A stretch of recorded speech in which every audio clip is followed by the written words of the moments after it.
In the late 50s, baseball's Dodgers and Giants simultaneously left for California. Their departure created a massive void in New York's baseball scene, particularly on the other side of the East River. But that didn't mean that Giants and Dodgers fans would all of a sudden cheer for the Yankees. After all, they played in an entirely different league and had enough success to become hated among those who had separate loyalties of their own. This hole in New York baseball paved the way for the Mets, a franchise that embraced Giants and Dodgers fans by repping both teams' colors, and also simply by just not being the Yankees. The newly formed Mets set up at Shea Stadium in Queens. Not long after, the Jets, an up-and-coming football team from the AFL, moved in and shared the venue for 2 decades.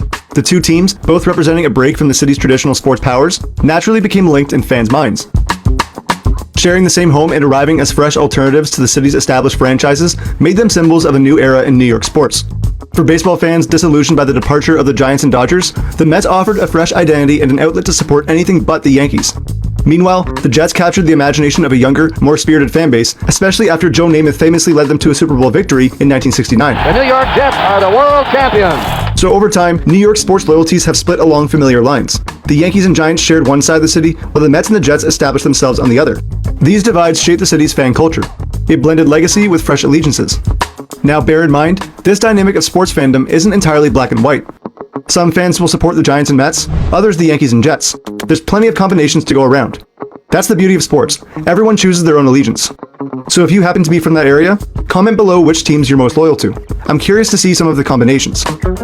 While the old versus new trend was more pronounced decades ago, it hasn't completely faded. Generational loyalty plays a significant role in maintaining these patterns, as many fans inherit their allegiances from their parents. Over time, this trickle-down effect has kept these connections alive, even as New York's sports landscape has continued to evolve. But about a decade after the emergence of a new wave of franchises in the NFL and MLB, the NHL followed suit by introducing a new team to the area. Unlike the Mets and the Jets, however, this franchise would be unique. It didn't represent New York City proper, but would instead anchor itself in Long Island. Established in the early 70s, the New York Islanders were strategically placed in Nassau County, specifically to avoid competing directly with the New York Rangers, whose fan base was deeply rooted in Manhattan and the surrounding boroughs. The Islanders' branding, colors, and identity were tailored to appeal to Long Island residents, which extended their reach to Nassau and Suffolk counties.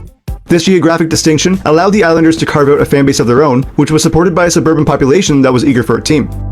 Luckily for the Islanders, their early success helped cement their identity. Winning 4 consecutive Stanley Cups in the early 80s brought immense pride to Long Island and fostered a strong, loyal fan base, some of which extended to Queens. While the franchise popularity could only compete so much with the Rangers, who are to this day the more popular NHL team in and around New York's metro area, the Islanders took the unusual route to plant its flag in an underrepresented region. Meanwhile, on the other side of the Hudson River, New Jersey expanded its presence in professional sports with the addition of the Nets in the NBA and the Devils in the NHL.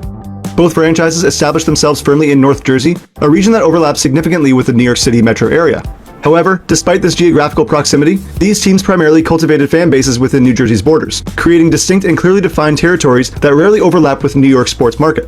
This separation allowed the Nets and the Devils to grow their own identities without directly competing with New York's established hockey and basketball teams. That dynamic shifted in 2012 when the Nets relocated to Brooklyn, staking their claim as New York City's second NBA team. While the move brought the franchise into the heart of Brooklyn and led to a brief surge of excitement thanks to high-profile players and ownership, the Nets have faced a steep uphill climb in popularity. The Knicks, with their ingrained presence at Madison Square Garden, remain the default team for generations of basketball-loving New Yorkers, which leaves the Nets struggling to carve out a significant share of the city's loyalty, although their impact within Brooklyn is growing every year. Over the decades, there have been shifts that subtly reshape the city's sports map. The Giants and the Jets now share a stadium across state lines in East Rutherford, New Jersey, while still representing New York by name. And the Islanders have moved closer to the city with their new home in UBS Arena, located at the border of Queens and Nassau County. So what makes a New York sports fan?